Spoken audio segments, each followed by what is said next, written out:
Everybody likes to go out to eat, but do we ever think, what's going on behind the scenes? What's happening behind those kitchen doors there? We're going to talk to some people here today that know a little bit about that, and particularly one part of the whole equation in the back house, wine. We're going to learn more about wine and how to build a wine list, how to sell it, how to save it, how to make it part of the experience with the man who I suspect has had a few bottles of wine through the years, Chef Pascal. Yeah, well, it's not over yet. It's not over. Not more I drink, but more I taste wine, more I know about it. And it's interesting enough in our industry. We don't drink just for drinking. We drink. Sometimes you do. Really? Come on, tell the truth. I am French. We cannot drink without food. We cannot eat without wine. Yeah, so the two are that's the way we are.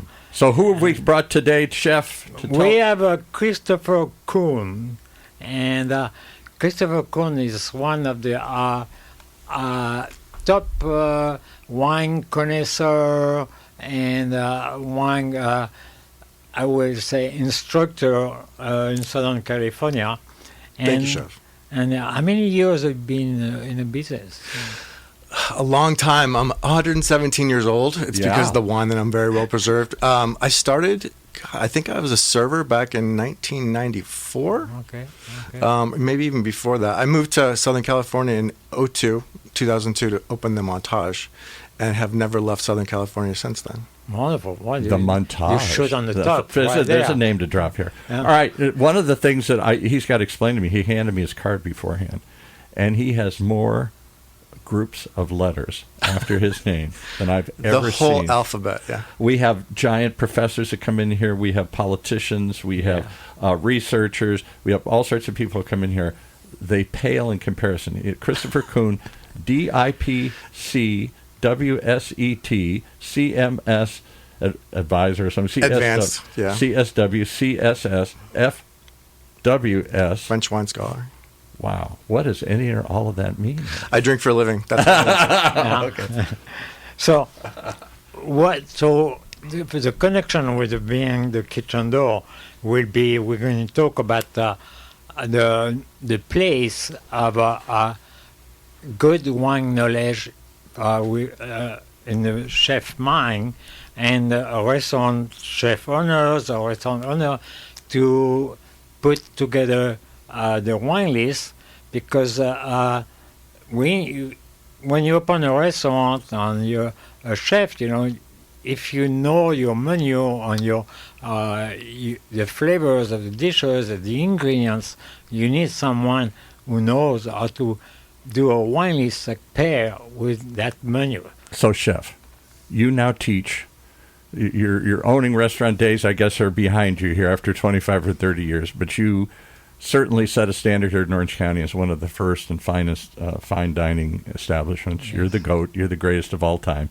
Having said that, you're now teaching kids at Saddleback Spectacular New whatever they call it, the Culinary Arts School over at the old Tustin Marine Base. They built a huge facility there. These kids come. They want to learn how to cook. They want to learn the basics of French cooking and sauces. They want to learn fusion cooking, how to fuse it together. They want to learn how to maybe build a business, and maybe it's not a restaurant. Maybe it's a food truck. Maybe it's catering. Maybe it's something else. Does anybody talk about wine lists? I did. I had a class last semester about wine and food pairing. You're doing God's work, Chef. You are. And because it's so much to learn, and the students were very interested. Okay, first I have to discover the varietals, which type of wine. What goes with what? What goes, where they come from, and because now you have old world wine, new world wine, and now it's kind of all mix up everything. We wines from places I've never heard of before too, South America or New Zealand or something, Argentina, South Africa, Australia, and now you know that you have good Pinot Noir in that part of the world, and you have good Cabernet in the other part, and Merlot, so on. So you're trying to teach these kids how to maybe match this stuff up here. Yeah, and to teach them how to test the wine. It's like testing food, it's very important, all the level of acidity, the fruits, and richness or likeness. I'm going to make lots of comments today and lots of questions because this is a fascinating topic for me. We were talking beforehand. I had a very kind of a high-end sports bar for 10 years we were there. Kelly McHugh's, Mission Viejo, 7,000 square feet. We were about $1 million to $2 million gross business, mostly booze, but some food and some other things. And it was a fun place. It was like the next step up from your local joint. And we had a huge bar there and a huge, we didn't have a big wine list. We had beer and tequilas and all this stuff when that was starting. And so I have seen suddenly, you don't just have 2 or 3 wines. You don't just have a couple of beers. You don't just do it. The world has changed dramatically, and now there's 1 million offerings from around the world. That would seem to be fun, but also harder than ever to figure out what do I carry and what do I do. It's Is that true? It's very true. I think the amount of selections that a consumer is offered on a daily basis confuses them even more about an already confusing topic that is wine. I talk about this all the time with my server trainings. How many of these younger servers had family dinners with their parents where their parents taught them about wine and food? I did. I never did. They don't get that experience. It's not part of the food culture. Especially because it's an Uber culture now here. Just go get it and it's brought to you, and they're not bringing booze with it. But it's better that the kids drink with their parents at home than go outside. True, but I think more and more, if you look at my daughter and son-in-law, they're in their early 30s. They work. They're, successful people. But do they... Hardworking, no time. No time, so it's just... Wine is not part of their culinary tradition. Wine is not part of it in any way, shape, or form. At home, going out to eat, certainly when it comes delivered with Uber or DoorDash or whatever. So let's go back in the kitchen. Yeah. So Christopher... Chris or Christopher? Either one, if you're mad at me, Christopher. Christopher. Okay. Chris. How often do you work with a chef or building up menus in restaurants, and how often you involve in also the selection of wine for the wine list? Or do you just go straight to the owner and say, you should carry this? Well, it's a funny comment because there's only a handful of chefs in Orange County that actually are actively participating in their menu selections. There's a handful of amazing people that have the wine chops to do so, but a lot of it's fragmented. You have a sommelier or a beverage manager or a bar manager or assistant manager kind of takes care of it. The chef does the chefy stuff. The bar people do the bar things, and they don't really kind of team up, which is unfortunate. Yeah. I grew up in the Montage and Mary Lane's at the Phoenician, where there was a good interaction of chefs and the wine people making decisions together. That's not really happening a lot. There are some, like Massimo Notria is doing that. Yeah. Chef Riley at Lido House is doing that. There's not a ton of people doing that. But still, there's more and more wine dinners. There are. And wineries, I don't want to say a name, but there's some wineries that are known just, they do that all over the place. And Chef Rob Wilson at Glass Bar does the same thing. He does a lot of events, very outside the box thinking, very hands-on with his wife, Ednique. Yeah. This is where you need to get oysters next time. Yes, they know exactly what they're talking about. All right. Yeah. So do those chefs then select wines to match their food, or do they make dinners to match the wine that somebody else has gotten them to carry here, the beverage manager, because it was a good price or it was a good promotion? I think it's probably 80% menu first, then find the wines to match. But sometimes these experimental chefs are putting like kimchi or some crazy stuff that just does not work with wine. Yeah. So what do we do instead? We suggest sake, we suggest beers, we can do some creative cocktails. There's always a way around it, and don't force a wine at a dish that just it's not going to work. Yeah. Yeah. And those three things that you said, I see more and more of. I see huge creative cocktail lists everywhere. Yeah. Going back to the 20s and the 30s, and old cocktails that haven't been made in a million years, or their own creations. Everybody's got a big cocktail list now. I see more and more sakis on lists. My wife loves sakis. It's the most healthy alcohol you can put in your body. Really? Yeah, okay. by far. Sake is wine. So rice It's wine. like a rice Basically, wine. Yeah, right. And so I see that's what I never saw 10, 20 years ago. I see more and more sakis available. The choices for the average consumer is unbelievable. And again, wine is complicated. It's like a Bevmo every time you walk and look at a list. Where do you start? Do you ask a server? Server may or may not know what's going on or be able to tell Never knows what's going on. And then you have a fantastic alcohol spirits programs, the tattooed, up to the neck. It's almost like you have to have a tattoo on your resume to get a great bar job these days. But amazing That is cocktails. true. Why is that? They're all looking like they're, So he brought in a couple. Do you have a bottle tattoo on your I arm? do not. I do not. Just a glass. So can we break it down into some problems here? Yeah. All right. Problem number one is you're saying the chefs. I don't think enough of the chefs are really that involved in the beverage part of it. That somebody else handles that. A lot of the chefs in California across the board basically are meant to take care of the kitchen and the food cost of the kitchen, assist with events, things like that. Like they have their own little silo they stayed in, and that silo doesn't spill over into the front of the house. Particularly if you're getting into big, more corporate-owned entities. Yes. And it's hard to have an independent operator anymore because of costs. But don't you think a restaurant or operator should focus more on that? Yes. So you have a wine list that will give better experience to the guests to match the food and to pair the food. 100%. Especially now that the food is becoming more fusions, and so it's harder to pick the wine when you have fusion cuisine. Absolutely. So I tell restaurateurs and I tell managers and any kind of buyer who has decision-making, authority, the beverage part of the program is the most profitable part of the program. It should never be an afterthought. The $1.2 million that you did in your establishment, how much of that was directly related to 80%. Alcohol, at least? Yeah. So if you do it as an afterthought, it's the majority of the money-making operation of your building, of your restaurant. I didn't know that going in. I didn't anticipate that. We needed food, and food was there, but the amount of money we made off when we had a good alcohol program, meaning we had a diversity, it was fun, you tried stuff, it wasn't just the cheapest and the regular stuff that you got everywhere else here.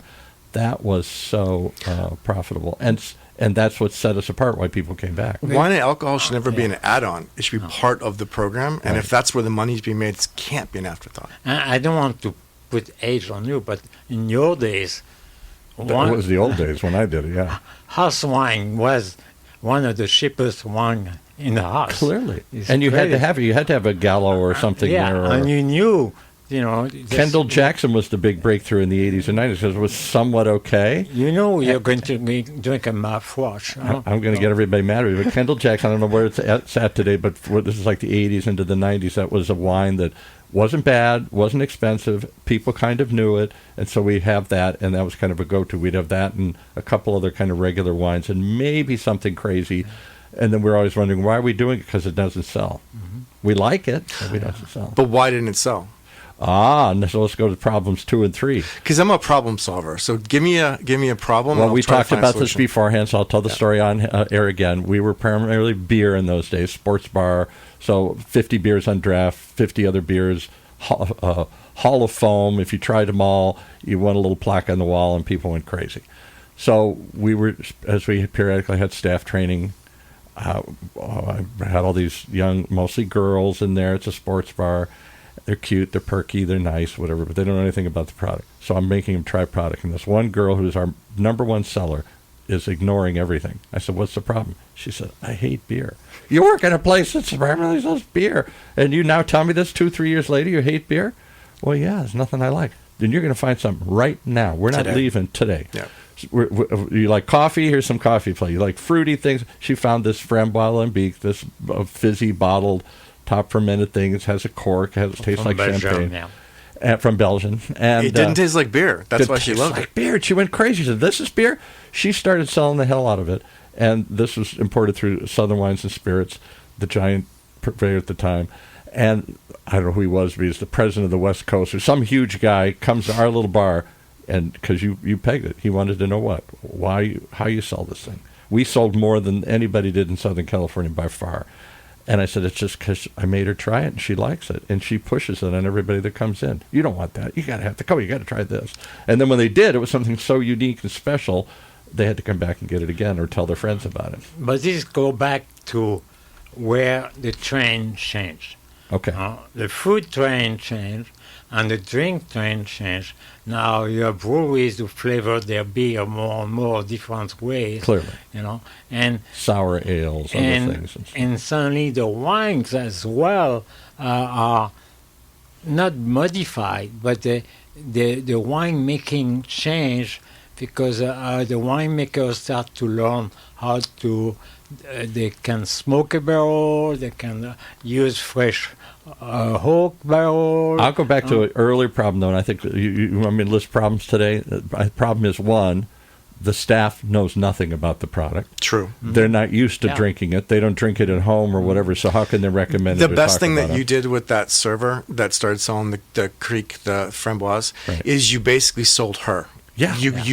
You got into her heart and mind, and now she loves it, and you actually have a server that has an opinion, who has passion for it, and you cannot substitute who doesn't just say, well, we sell a lot of this or this. The worst thing that any server can say is, oh, it's popular. Yeah. Oh, it scored well at the Wine Spectator. That's a BS answer if a guest wants to know about something. So I see all the time, that's part of the problem. Then on top of it, the choices have exploded. I go to any nice restaurant, and I look at their wine list. There isn't one wine I recognize. Not one I've ever heard of before. Mm-hmm. So that's intimidating. I don't know where to pick or where to start. So I ask them, well, I like this. I like lighter. I like fruitier. I like something more acidic. But you have the guts and the confidence to actually ask those questions. Isn't that true? Most consumers don't even have the confidence to ask. Bingo. I don't want to look like an idiot in front of my wife or my girlfriend or my buddies, a date or my buddies. Right. Why do I have to ask a question to get something that I feel confident? But you can ask someone that knows. Is there someone that knows in a restaurant and get advice? And do any of them even have sommelier? Some do. A lot actually do. They call over and they say, okay, and then they have that conversation. But quite frankly, the server should be, if you're having a wine list of consequence, you should have someone teaching them on a daily basis during pre-shift about something. So if they don't, they should bring someone like me in. That's the point. When you do pre-shift, the chef is going to come up with a special. Okay, tonight we're going to do trout almondine or something. Nobody does that dish anymore. A grilled saltfish, and depending on what the sauce is going to be or the seasoning, someone should work with the chef and do actual wine tasting and say, okay, we suggest that wine to go with that. 9 out of 10 restaurants I go to today, I ask the server, recommend a wine. First, I recommend a dish. Tell me about the dishes, and they struggle with that a little bit. And then I say, recommend a wine. Blank. Here's what people like. Here's what it is. So they have no opinion on the subject matter, and I have no where to go because I never heard of any of these wines. Mm-hmm. I'm not going to my handful of favorite ones. Let me tell you the solution for that is you have a buyer or consultant who gets really geeky and puts all this weird shit on the list because their signature is, but there's nothing to back up the server training to actually activate those products. Exactly. What you're doing is actually the opposite. You're making it so disconnected and intimidating to your clientele. You're completely ignoring the servers who is your sales force. Right. Why would you do that? So a consultant that doesn't back it up with education is a waste of money. Yeah. I would have a concise list selected by the season for the menu and back it up with consistent server training, which the distributors and the suppliers should be able to help you with if you don't have someone in-house. And this is the trouble with trends. Trends, right. If the trend is to have a crab cake on every menu, right, the trend is going to have the most common Sauvignon Blanc on the menu as well. Right. So, but nobody knows if that crab cake is served with that type of sauce or not. So I identified 2 problems. 1, the servers don't know, so they can't recommend. And 2, the wines lists have gotten so obscure because there's so many billions of choices out there that the consumer doesn't know. So nobody knows. I don't know. They don't know, so I don't buy it. Right? So the server trainings, these pre-chefs, 1, they don't happen because no one can afford it anymore, Right. or they're staggered because you have someone at 4 o'clock to set the room, you have someone at 5 Right. o'clock, you have more at 5:30, and then you have your full staff in there by 6 or 6:30. That's when the rush comes. So when you have a pre-shift, if you're staggering your staff, what we suggest is let us do a little training video for you, a 3-minute, smells like, tastes like, goes with, a couple blurbs about how cool and authentic, historical this property is, and why it goes with whatever dish, is fantastic. And then they can email it to their entire staff. So as they come in staggered, they get that off their phone. Great the kids idea. are, That's the what kids are everybody learns. consuming off their phone anyway. Right. Let's teach them, let's train them with the phone. And then all of your staff training is digitized on all your wines. So Yeah. if someone's hired later, you're good to go. Yeah, I'll give you but another trend I They hate. are not only the server that cares will open up the emails, but it is not, because now more and more the top restaurants have seasonal menu. Mm-hmm. So They seasonal should. menu, that means it is when they do presentation of the new dishes, this is the time they should present also the wine list. Do you update the wine list with the new menu? The wine list should be updated because it's not an add-on, it's part of the menu. Yeah. So with the main food menu changes, the beverage list / wine list should change with it. Yeah. It's not I agree. an add-on, it's part of it. It's like the extra sauces. And that's the experience Right. for the guests. Let me give you one other little. This has not been a big trend, but it's a minor trend I've seen, and it's another one of my annoyances. More and more, maybe not super fine dining, maybe more the kind of chain sports bar kind of stuff or whatever. They don't want you to order from anybody. You have an app, and you simply go on the app and you place your order with your phone, or it's called. I'm like, but I can't ask any questions on the app. How does this taste? What is this goes with this? There's no question. More and more, they want the server to be a robot just to bring it out. They carry plates and Carry plates. And the thing is also that when I was very adamant about that, when I saw wine by the glass in my restaurant, Yeah.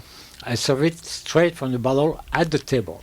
Oh, I never saw No, anybody not do that. in the back. It's sexier that way. Never saw It's anybody do value supposed that to way. be. You show the bottle and say, this is the wine first. You make sure you bring the wine that the guests order, and then they can see it and taste it, and then you go. All right, so I'll give you another little thing that drives me crazy, or I've noticed.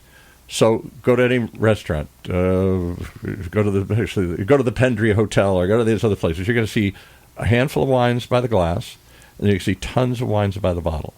Too many, a million. I don't know what any of them taste like here. So how can I pick that wine by the bottle? Never heard it, never seen it. You can't describe it to me. Now you want me to buy? It's gone up. It's Well, $100 hopefully at a the bottle. Pendry, they can describe it to you. Yeah. Yeah. We only said it because he had the executive I chef have in to here. say, Yeah. over the years, the wine lists have been shrinking because they were, like pages and pages Right. before, and it's for practical return and business return. You don't want the guests to take 20 minutes before you decide Oh, to pick that's your true wine. too. Yeah. So that's why you have to guide them. And it's very important. So here's the point I was getting at. In this world where they still want you to buy a bottle, I can't tell you the last time in the last 5 years that anybody even suggested That's I buy a miss bottle. from the training, because when I talk to a server team, I suggest all the time that if a couple comes in and they each get a glass, you should remind them that if they're just thinking about getting one more glass, that third glass basically pays for the bottle, Right. which is actually 4 glasses. Right. So buying a bottle, if it's marked up correctly, should be literally giving you the last glass for free. So it's value. It's obscene value. At once upon a time, that was part of the experience, and Yeah. then they would recommend you say, "I'll try a bottle of that," and then now it's like, I'll take. Can I taste? Give me 3 or 4 tastings. I'll pick that one, and then never once did they say, "Would you like a bottle of this or something?" I always just pour 2 glasses, and that's it. Because they're just taking orders. They're not Yeah. trained. Just take an order. But good restaurant owners should go that direction, But they also it's tricky because most of the wine by the glass, the first glass pay for the bottle, for the So wholesale they don't price. care. And then let's talk a little bit about this. I know things have changed since my day. I'm talking 30, 40 years ago in the 80s, when wine was still a hot item in California and everybody wanted wine, and that was particularly in a nice restaurant.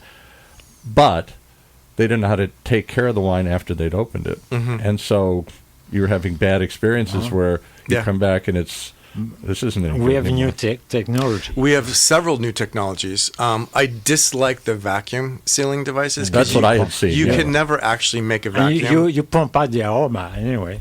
Also, That's I mean, true. it's so much cheaper and easier to use the argon spray, the private preserve. Yeah. It's a heavier inert gas that you just spray into the bottle. It sits over it like liquefied or like aerosoled oil. You basically stop any oxygen from touching it, and you're good. Or for higher end stuff, I recommend the new device called Corvin, which has been out for probably a decade. Sure. They can do sparkling. They can do I know, white, man. red. You can even put a capsule around a screw cap, a Stelvin closure, and preserve it. Stelvin is probably the best technology in the business for wine preservation. Yeah. And back to your point, I think that most restaurants should show better value. They should not be marked up as aggressively as they are. I Way think too aggressive. because most restaurateurs, operators, they know that their margins are coming from alcohol, so we're going to mark up that bottle 4 or 5 times. That just shows no value because everybody's got a phone. They can look up what a retail price is, and if it's obscenely different, yeah. And I've done that. So At a why would I get restaurant, it? I go of something I like or something, and I'll say, "Oh my God, that's as much as we used to like." You saw it in We used a to like retail shop, Farniente yeah. wine or something. That was a fine wine that we liked and used to Just to have. tell you, because at my restaurant, when I first put my first wine list together, I gathered my wine sell group from different, because we have more than one supplier. Right. We have 2 or 3 suppliers. at least. Sometimes you say no. Is that still the case? Because I know there used to Oh, be yeah, the wine no, warehouse, but a lot of the consolidation still, took place. still. And, But some wine suppliers are bigger books now Yeah. because they're fused. Right. But my first thing was to say, I don't want a big wine list. I want a wine list of wine, because at that time there was not that much choice, that cannot find in the supermarket. exactly. Because, you don't want to see an $18 bottle of wine at the You don't want to supermarket, sell Kendall and you sell Jackson. it 45. Exactly. A Kendall Jack. I don't know if that's still a popular brand, but that was a real kind of. You go to a restaurant, everybody had Kendall Jackson, and you go to the store and buy it, and maybe it's half at the store, but now it's 3, 4, 5 times at the store. That's a double-edged sword because I know what you're saying, Chef. The known value indicators show value. Yeah. Or not. So if everyone else in the area pours the same Chardonnay and you sell it for more, then your entire markup is wrong. Right. I tell people that if you're going to sell those wines that everybody else has, actually be very competitive or a little bit low because people will assume your markup across the entire list is like that. And then you can pick and choose like an equalizer where you're going to make more of a margin on. But the reason I did that, because I was thinking to the artisan that make the wine. So I was looking more to support boutique wineries, than just big The big corporate volume stuff. And so that was my goal. I respect that. I always try to balance a list. Like when I opened Montage, we had brands that people recognized. You don't have to actually call a Somm over to get a suggestion. I recognize this brand. I feel comfortable with this brand. And if it has a lot of name recognition, I'm probably going to mark it down so it's very reasonable. So you're not assuming we're gouging across the entire board. I also want to support those small bespoke producers, up and coming places and producers like that. And I also want to show different size pours. I think a lot of people now, they actually don't want to eliminate alcohol, but maybe they're drinking less. So Clearly. at Montage, we had a 400 bottle half bottle selection. Like You rarely see a half bottle. Never selection. do, and which is a miss because I think people would do a heck of a lot more half bottles than full bottles. Because again, if they want to drink premium but smaller, more portions of it, the half bottle is great. Also, for the premium by the glass pours, what's wrong with pouring like a 3-ounce pour, like a half glass to try? I see some places doing that. I'm surprised when it's a big full glass and they're doing like it's got to be at least 3 ounces they're pouring, not just the 2 ounces that you expect. Normal pours are 5 ounces to 6 ounces. Most people are around 6. Yeah. If you're at a country club, 8 or 9, because that's what they expect, the country club pour up to the top. But I think the option to pour half glasses is something that more operators should look at. Again, if I can get a half glass, that to me, I'm drinking less alcohol, because there's a lot of different things happening in the market right now. People have less disposable income. The middle class is shrinking. Right. They're too busy. Their phone and their iPad, you know. And prices have gone up on everything. Prices, there's no value anymore. People are more health conscious. We don't have the French paradox that we did in the 80s, which told people in the media, oh, you know, drinking moderate levels of red wine is actually good for your cholesterol. Like, literally, people in the 80s and 90s thought that drinking, you know, wine... It's a good thing. It was a good thing. Yeah. Now a lot of the new consumers, they don't know anything about the French paradox. No one would put any kind of study out there to actually say moderate consumption is actually good for you. Yeah. No one would do that. But drinking a half glass to them still seems like it's a... All right, let me throw out a couple other big bombs here in the room here. One is, let's just look at alcohol consumption across the board. I keep reading it's down. It's way down. It's way down. People are more and more restaurants are serving non-alcoholic things, which is a great call. Mocktails. Yeah, I think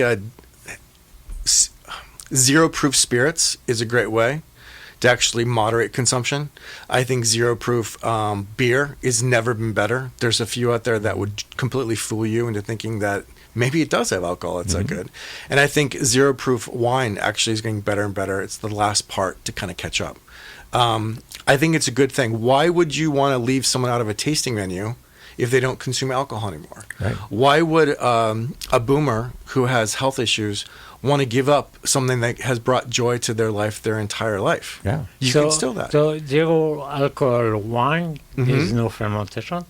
There can be fermentation and they spin it out with a centrifuge to take out the alcohol. Okay. So that either lower proof wines are an option or zero proof wines are an option. And I would suggest a lower proof wine. There's some great ones out there. Nobody ever suggests it because I truthfully drink a lot less than I used to. If you go out to lunch, my age and I'm driving. You don't want to half a day. Right. No. So I would. If you were going out to lunch with your buddies, like a business lunch, wouldn't you rather be offered a zero proof beer that tastes like a beer or a zero proof cocktail than an iced tea? Yeah. And that server is going to make a lot more money from selling a zero-proof wine or cocktail than an iced tea. I'm the guy buying the mocktails now here. I respect that. Just because I don't want to have a buzz or... You don't have to anymore. You don't have to. All right, so alcohol consumption's down. I got to believe that of all the categories, now I'm guessing, wine has hit one of the hardest because wine has lost the cachet, the coolness, the hipness, the something special about it to a younger audience. I don't think they ever thought of wine as part of their culinary tradition because they probably grew up in households that were working a lot. Right. Were basically running one kid off to Boy Scouts or jiu-jitsu or club soccer. They didn't have that family dinner like I did, where people sat down for an hour and a half. That's a luxury these days for hardworking families that are running kids around and working like dogs. And then the phone and the iPad, again, keeping them distracted. I miss family dinners. I don't know that we ever... I'm suburban raised. We didn't have a lot of that anyway, even back in the 60s Try to do and it 70s. Every Sunday night. Do it. Yeah. Do it. So, and do you think one more thing? So I look at my eating habits of my son-in-law and my daughter. They're in the 30s. They're both working. He runs a bank and she works a store. And I'm stunned how much they order food sent. Uber Eats, DoorDash, and not just hamburgers and stuff. There's plenty of that. A nice restaurant, send the spaghetti meal over, send the fish dish over or something here. And I'm like, really? You can't just go? We don't have the time to go and sit there. We want to have something nice. So I think this is an increasing category. Lots of restaurants, it's takeout idea, particularly ethnic foods, Vietnamese food, Chinese foods, other sorts of things, Indian food. Netflix killed the cinema. And now Uber Eats is killing like the wine and dining culture. Right. Exactly. So, but one thing I have to say, not in large numbers, but there's more and more wine. I cannot call it collectors, but wine. People who have a selection of wines, a library wine of their own at home. No, you don't agree. There are very few.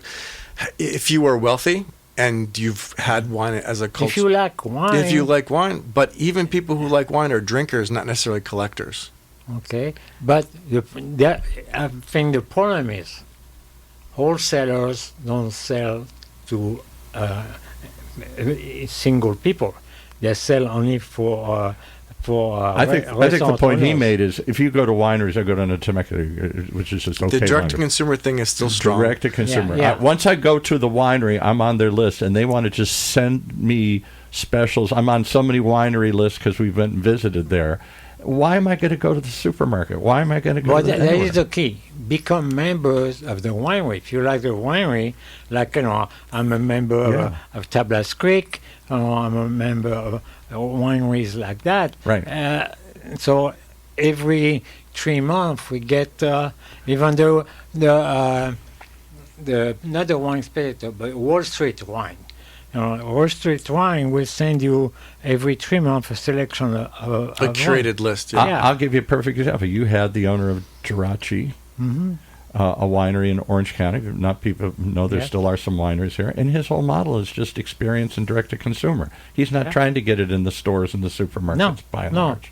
It's totally local boutique wines, and you come there for the experience of going to the winery, and then or you come and then you like it, and I'll send it to you whenever you want. Yeah, and you have direct contact with the people who make the wine, and then so they tell you why they go with that kind of character of wine. And you're connected to them. You go to their crushing. You have a personal relationship with that winery.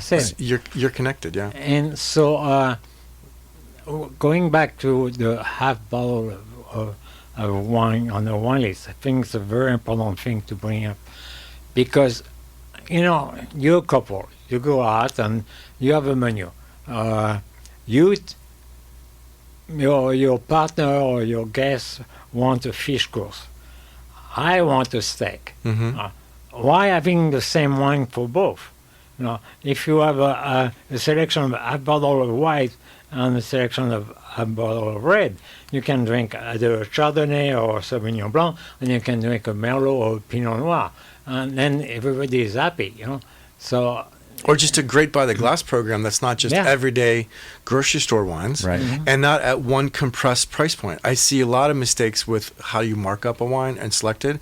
All the by the glasses are in one little cluster. There's nothing for maybe a premium consumer to kind of dabble with, or maybe even things are too expensive, and there's nothing for someone who wants to dabble at like a happy hour kind of price to kind of just get something. And I don't get why they don't want to do that, because if I found, again, we're starting with the assumption that there's millions of choices, more than there ever has, millions of wineries. So, and there's more on the restaurant list than I've ever seen before. And 90% of them I probably don't recognize or know. So a buy the glass program will let me sample it and try it. And then if I like it, then I'll come back and order that a bottle, or I'll bring my friends and whatever there. But if I see a $200 bottle of wine and I've never heard of it, I'm not going to try it. Not without a good sales job or a good recommendation or something here. I'm not just going to pick that up and say... Unless you're a connoisseur and you say, I've been looking for that wine for a long time, and I'm going to go for that. But I look around the room at a restaurant, and I don't see as much wine on the table as I used to. Not much bottles. That's too bad, because the first thing, or actually the last thing I tell a server group before I leave them is, what's the most important time in the night to sell wine? And they say, all day or all night. That's a wrong answer. It's the first turn. It's the first seating. If you get glasses and bottles down as a server on that first seating, every seating after that are going to walk by your table, see wine and bottles, and be sold. I want that trumps anything on a wine list. Right? Yeah. So if you literally make your guests walk by a bunch of wines, see a champagne bucket on the bar, something displayed, get them thinking this is a wine establishment. This is part of the menu. That's a good point. That's a great point. That first selling opportunity, that first 45 minutes is the most important time of the night. I'm going to go to and pick any fancy restaurant. Pick the new Ocean thing. 48. 48. I just walked. I haven't eaten there, but I walked in there once, and you see some wine. I'm not saying you don't, but I'm going to see a lot of other things. I'm going to see beers. I'm going to see cocktails, a ton of cocktails. And when I sit down the menu, they're pushing. What's the first thing I look at? Their crazy list of cocktails. Their 27 homemade cocktails. I might anger people when I say this, but every server training I start with, I ask the servers, you have wine, you have cocktails, and you have beer, maybe sake, to start a diner's dinner with. Are they all equally valuable to you as a server? Yes or no? And most people will say, yeah, it's. And And I'm like, not even close. No. If you suggest a beer, it's like in your head, I want this guest to have 3 courses and maybe share dessert. No, I just gave them a liquid bread basket, which is a beer. I filled them up while they're looking at my menu, right. And now they're eating less. Why in the hell would you suggest a beer? Don't talk anybody out of beer. If they want a beer, get them a great beer, because I'm sure you have a great beer list. Cocktails. Yeah. Does a cocktail increase your appetite or decrease it? Increase. It decreases your appetite. It's your body's basically detoxing and shutting down. Right. So a couple martinis might taste great, but it's doing nothing for your appetite. And you've also priced them out because the cocktails are the most. They're making more money on that than anything. Margins on cocktails are crazy in these markets. So now they're $15, $20 cocktails, and so you get 1 or 2 of those.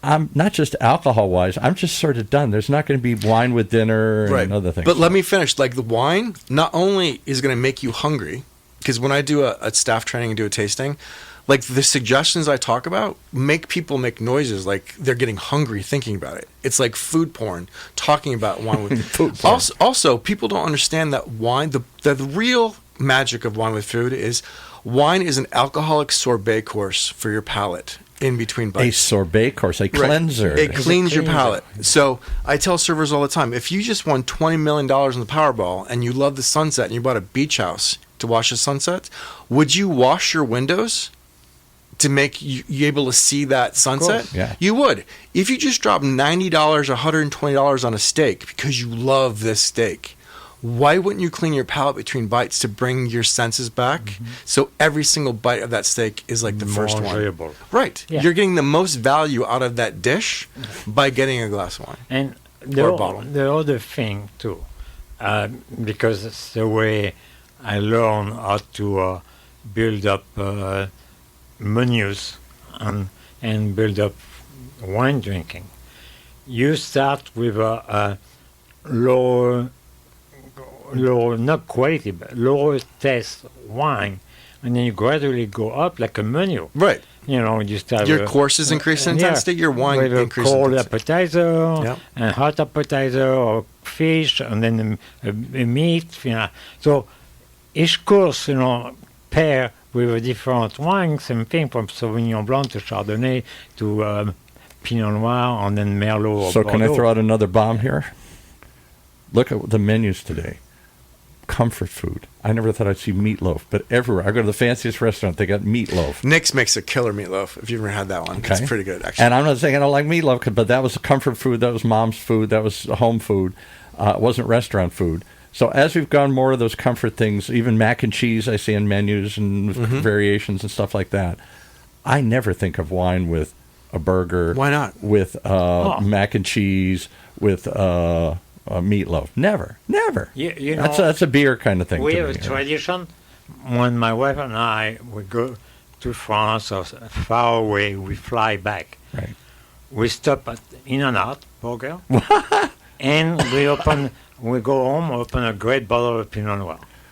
You know, for me, Never when I was heard in of that. when I was in France experience. last year, we stopped at a McDonald's and we brought in a half bottle of Chateauneuf de Pape. There you go. Had it right there in the McDonald's. there. Yeah. It's a good pairing. let So me I tell guess you. what I'm saying is the food has changed. We've gone back to comfort foods and stuff. And this is a popular trend here. We're not. If I'm getting a very pricey French dish, rattle off any of the stuff that you made there. I'm not even thinking beer with that. That somehow doesn't seem to match with that. I'm thinking wine. But if I think what I think of as Midwestern burger meat kind of dishes, mom's cooking, maybe because we didn't drink wine at home ever. Mom never drank wine, only on a rare occasion, a special occasion or something here. So if dining is special, then I have something special with it. If dining is normal food, then I don't normally drink wine at home with these kinds of food. At least I don't. And same thing on the menu. If everybody has Caesar salad on the menu, Right. That means, what are you drinking with that? I mean, you're going to drink the same type of wine all the time? That's not. I'm not sure about that. That's also if you estimate about, I like Pinot Noir, I don't like Merlot. don't you want to try something else, like a own varietal? Well, that goes to the consumer habits that I argue with my friends all the time. I have numerous friends who make a heck of a lot more money than I do. I have more money. I have the houses and the cars and all this stuff. And so I say, all right, live it up. Let's go out to dinner. And sometimes I even say, you're buying because you got all the money here. You're going to buy. And what do they get? A steak, a thing, a chicken, or whatever. And I'm like, oh, come on. We're at someplace really, let's try this. And they're like, no. Why is that? Why? Is it? Yeah.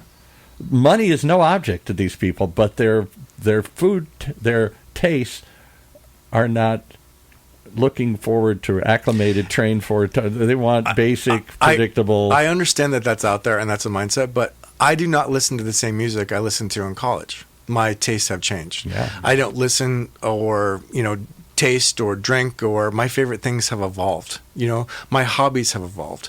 I just don't know why some people just stick with the same stuff. Like we said earlier, how do you know what your favorite wine is if you haven't tasted it all? My favorite restaurant's the one I haven't been to. My favorite wine's the one I haven't tried. Exactly. And yet most of my friends roll their eyes and go, oh my God, no, I like this. Let's get Why this. isn't culinary experiences adventure? Like you can literally visit a different country through the menu without leaving not leaving your neighborhood. I'll call it the Donald Trump syndrome. I'm not trying to bash Trump today, but doesn't he eat like steak with ketchup on it like all the time? Oh yeah, let's not go there. My buddy Dave, who makes more money than God, I take him out to restaurants, or he takes me out.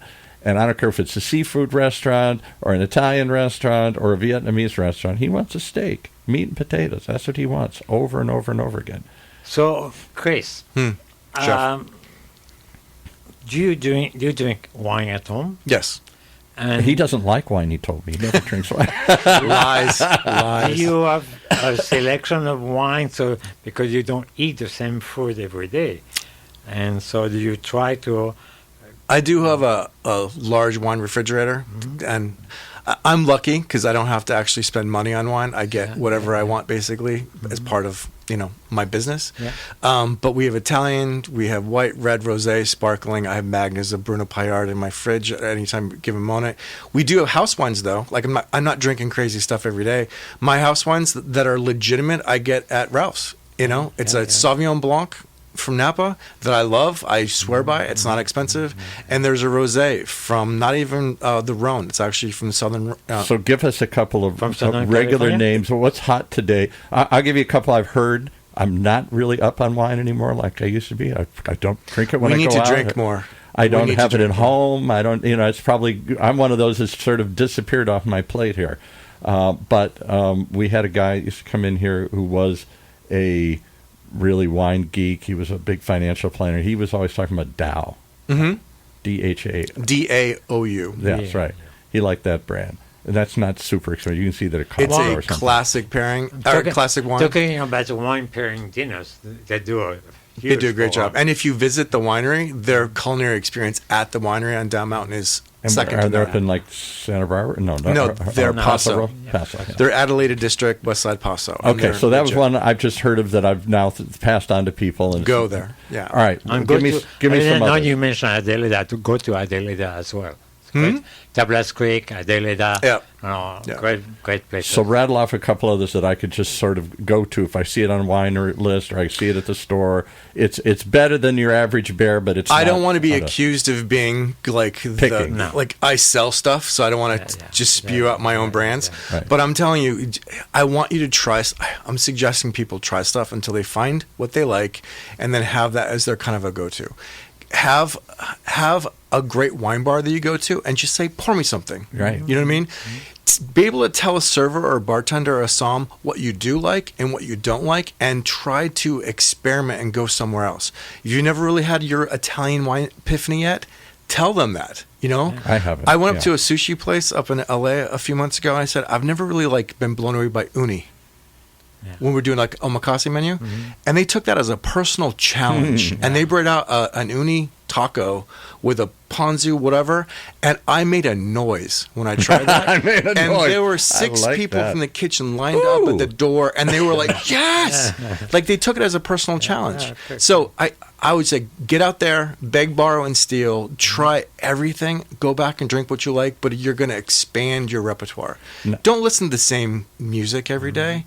Don't eat the same dish every day. Explore. But isn't that a challenge? As I get older in life, I do listen to the same music. I do watch the same kind of movies. I do read the same kind of books. I find myself falling into those traps. I certainly dress like I'm still in college or whatever. So I've lost some of that experimentation, although I don't want to. And if I go out to dinner, I want to try something I've never had before. Otherwise, I'll stay home. If I just want what I could get at home, then why am I out here? Yeah. Do you cook with wine? I do. Yeah, in the glass or in the pan? Both. I lubricate the chef myself. I'll drink as I'm cooking. But I do. I add, wine to most of my sauces. It does make a big change. Yeah. If you use a dry wine or a richer wine, especially in the whites, big change. Or a cab. Or just spirit. Like, why do we have Peniella vodka? That little bit of vodka that doesn't blow off lifts all those flavors in that sauce. Like, there's a reason that actually amplifies, flavors. But now my wife, if she would hear, would be arguing because she's highly allergic to dairy, to milk and butter, and she's more and more people are getting food allergies of different kinds. She's got a bad one. She doesn't just get an upset stomach; she gets sick. And so we have to meticulously go through, was this cooked in butter and all this stuff. And they're always, no. And then they come back and say, oh, yeah. Butter seems to be replaced. Why can't they replace a lot of this butter cooking with wine cooking? Why does everything have to be cooked in butter? Why do I have to have the bucket of clams in butter? Why do I have to have everything in butter? You don't. No, you don't. There's options. You can use olive oil. But I think it's the go-to, maybe just... Olive oil is the great, easy substitute. Yeah, exactly. For butter anyway. And can you say one word about, if it's a myth, the sulfite? Actually, there's sulfides in everything we eat, like a jar of peanut butter. Most things have high levels of... If you like eggs and you eat a lot of eggs, there's more sulfur in eggs than there ever will be in most wine. What I tell people about the better for you thing is, you drink a better wine, you're getting a better wine for you. There's less additives, if any at all. They're drier base wines. It's better fruit that doesn't need the chaptalization or the sugar added to it. If you drink better, you're going to get a better product, and it's better for you and the earth. Because I've always said the same thing even back then. If you drink a better wine, you're not going to get a headache. Yeah. You're not going to get the... Well, it depends on what you drink or how much you drink. But the point being that there's less of those additives and impurities and other things and sulfites and things they they fill these things up with the cheaper wines.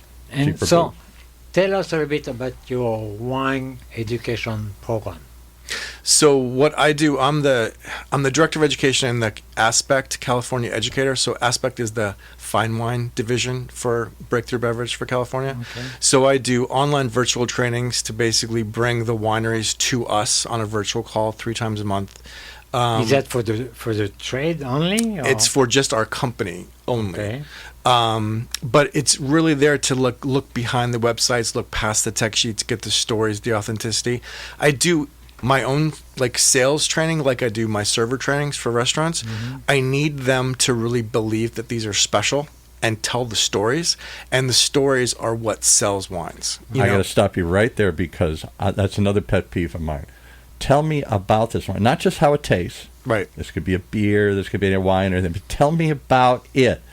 I don't know. There it is. It's the name. Go look it up. Go Google it. Again, this is one of the things that's easily fixed. Do you think most restaurants are doing their own server training? No, they just have to call their distributor, a good salesperson, an educator, a fine wine person, come in, and we could be that subject matter expert for them. And if you sell me on the story, this cute little winery, this great beer that's been around for 100 years. Like that server who sold the crap out of the framboise. Exactly. You create an extension of your sales force. They will be selling for you every single night. Yeah. And I'm a sucker for that. I will buy that. If you sell me on the cute home story or the 200-year tradition of this or whatever, I'll buy that all day long. Well, yeah. But if you also know the product is good, we used to give incentive to the server. Say, hey, tonight we have this great new rosé. Everybody don't drink rosé, but make sure they try the rosé. Right. It's a beautiful warm day, and at least people will start their dinner with a glass of rosé instead of a glass of sparkling wine. I know restaurants did that. We never did. But do they still incentivize you to push stuff? Sometimes, like there's no cash or gift cards allowed anymore. That's illegal. But a bottle of something for the bestseller is totally fine.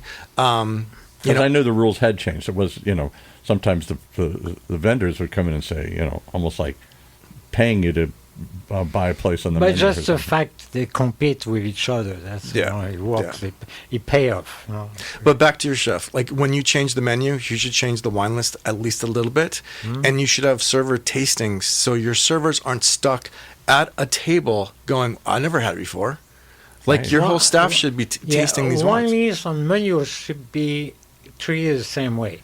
You can make changes, but you have some standardized dish you cannot remove. Right. Your signature dishes can't you go back to the restaurant for that dish, right. And then you may go back to the restaurant for that. So I know independents do all this, like the Chef Pascals of the world, whoever those are out today. Mm-hmm. But there's an awful lot. There's less independence than ever before because what's it cost to build a restaurant? How to get investors?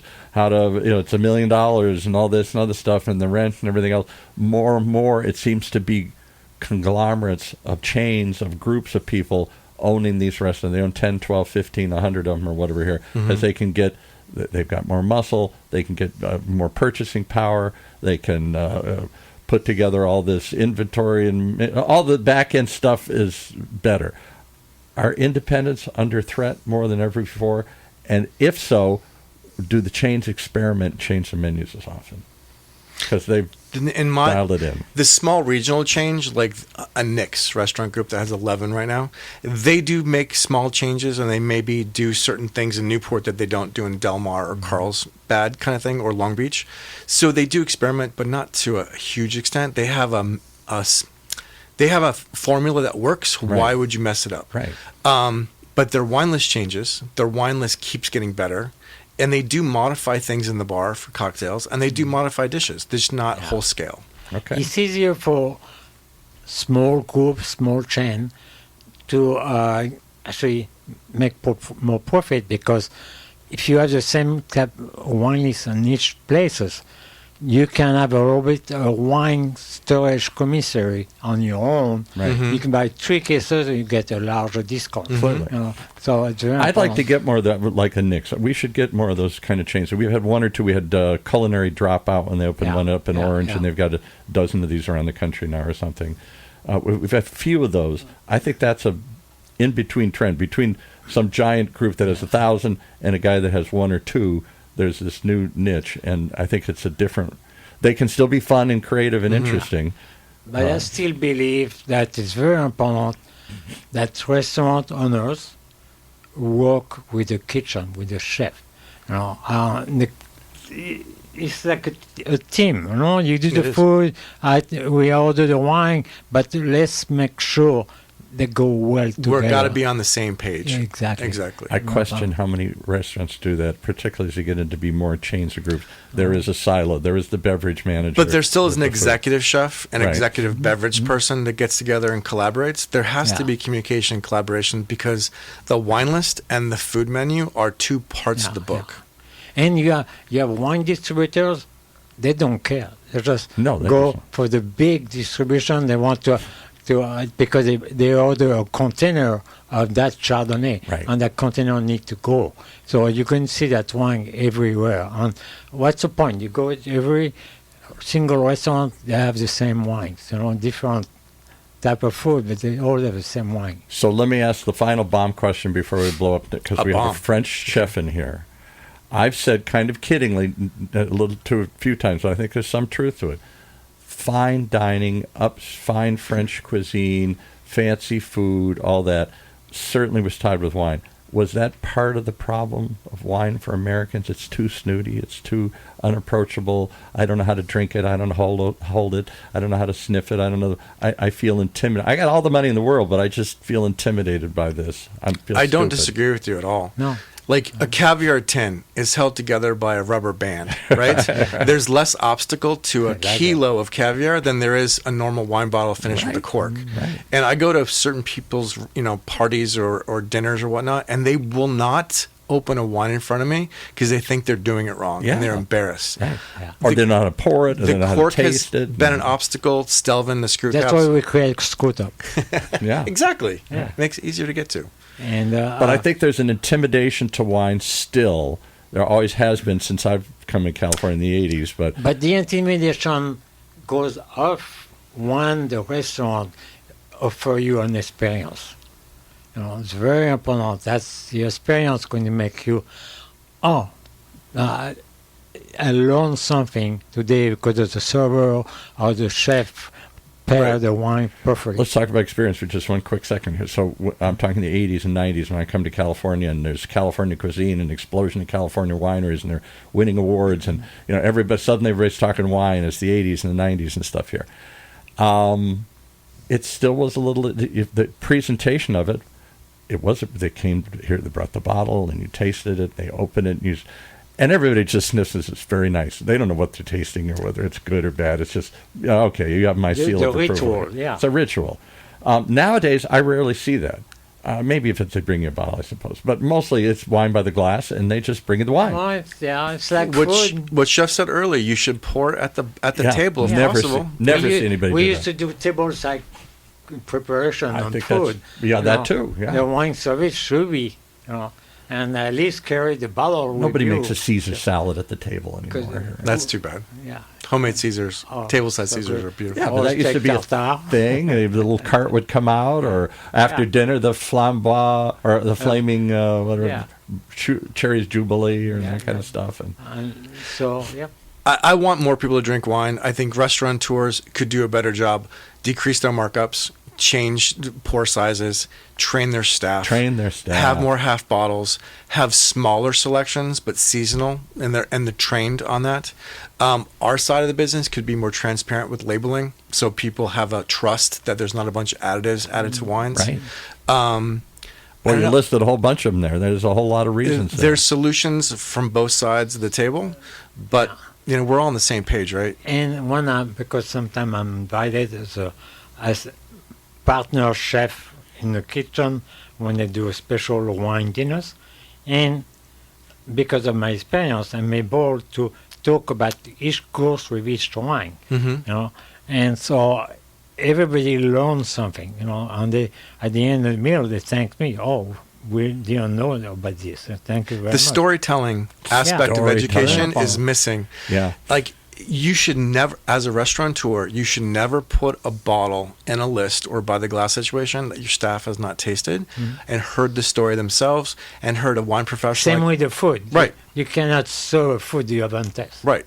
So when I go there, I tell the story. You can pick out the DNA. There's 3 points that I would talk about if you're asked. It smells like, it tastes like, and it goes with. Tell them what the pairing should be. That little storytelling and a little bit of connect the dots goes. And if you can go way. one step further and tell the story of the winery or the winemaker or the beer, or whatever, there's something to that. Connect that consumer. Yeah, man, I gotta Less have and this. less now, but we used to have winemakers from Napa, from Central Coast coming down there. I think that's always a good process, and then they get to tell it themselves with their own The passion. wine dinner thing is a whole different story, Chef. A lot of people do those on the wrong nights of the week when they're already full. Why would you take seats away? Yeah. They're too expensive. They're too time consuming. Yeah. We try to do these micro pairings. Talk to Glass Bar, Chef Rob. He does them fantastic. Yeah. But they're miniaturized wine dinners. There's 4 wines on a theme. Chef prepares a special amuse-bouche, like 2 bites, not a full course, 2 bites. Per wine. It makes the wine taste amazing. Amuse-bouche, a little amusement here. Yeah. It's a bougie happy hour. It takes 45 minutes to an hour. You're done by 7. You leave still hungry, so you sit down for dinner or have something to eat. What a great idea. And you can buy some wine retail, and you have a somm and a chef. You have everything you love about a wine dinner, just miniaturized. Because I agree. I think wine dinners are popular, and they're still around a big deal. Yeah. But they're too expensive. And did someone talk about the wine? Yeah, the somm. Like, you have like someone like me, because I have a whole team of us. I tell people, think of Aspect as our wine team, as the sommeliers you don't have to pay for. Like, they're there to help you out, but, So, should the restaurant owner or the chef or the manager should contact you? Please do. How do they do it? So You can call my company, Breakthrough Beverage California. Ask for your Aspect, sales professional. Again, we're the wine evangelists that the restaurants don't have anymore. We're not salespeople; we're consultants. They don't have. And I have to say, because you also have a high level of knowledge, you're level 3 sommelier. Yeah. How far does James it go? Beard 5 times. Yeah. Level 4 is the top. 4 is the top. Yeah. And So someday we'll have you come in. We had somebody years ago. It's insane what you have to go through to get to these different levels. These blind tastings that you have to identify. They don't just hand out these diplomas. No, it's insane. I don't know if you remember him. I had a good friend. His name was René Chazot. He was one of the top sommeliers in the country. René's fantastic. Oh, yeah. Amazing.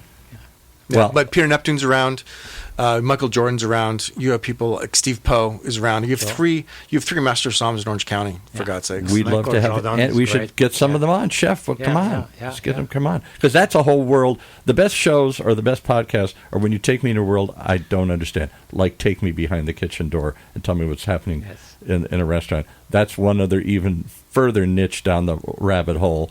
That whole sommelier world, that excessive, impressive knowledge that you have to have. There is more than just cooking behind the kitchen. There really is. So true. There really is. All right, one more time. How do they reach you?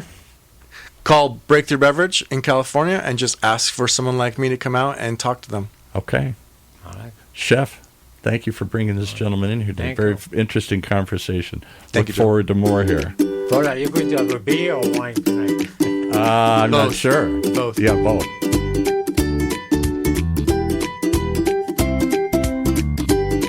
Well, there you have it. Another interesting conversation. Reason to tune in and get a sneak peek to know what's happening behind the kitchen doors. Right here in Orange County's only community radio station, OCTalkRadio, streaming live from our studios behind the doors here at the UCI Beale Applied Innovation Center.